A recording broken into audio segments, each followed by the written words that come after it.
David Hughes. I'm the Provider Services Director for the Skills Funding Agency. So I deal with all the money and allocations, performance management, and the interesting new policy changes like minimum contract levels, which are obviously getting people quite excited. I'm here today to talk about funding, contracting, allocations. I want to talk about the changes that are being introduced by this new government, the freedoms and flexibilities, but also the spending review, which has brought big cuts to our funding, 1.1 billion reduction in BIS funding on further education over the next 4 years. So I want to talk about what it means to providers, what they should be thinking about, what the issues are, and address really their burning questions. I mean, I've got a list of about 6 or 7 big questions that keep getting asked of me literally in the last couple of weeks. So I'm going to just spend a bit of time going through those and giving a bit of an early answer to them.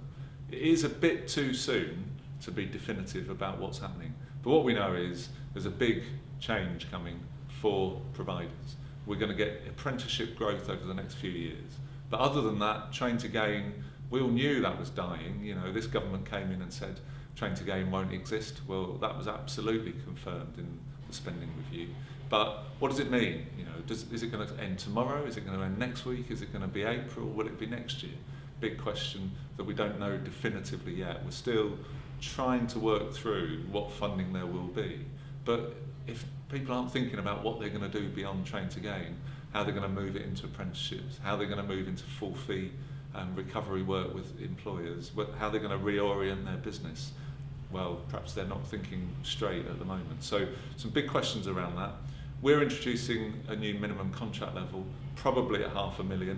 We've done a lot of work without to prepare people for it, but there's something like 500 or 600 providers who will be below that level, and we're going to talk today a bit about what they might be doing to try and prepare for their future and why we're doing it as well.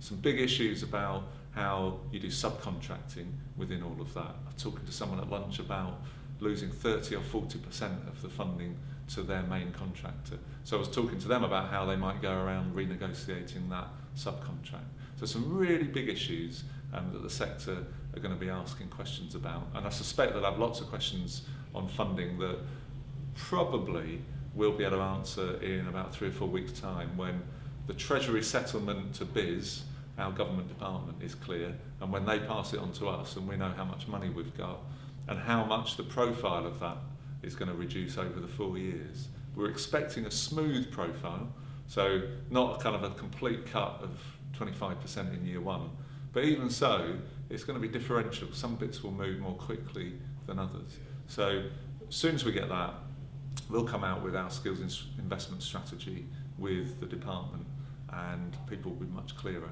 We really want to get the allocations out as soon as possible. If we can do it before Christmas, we will, because then it gives us as much lead-in time as possible.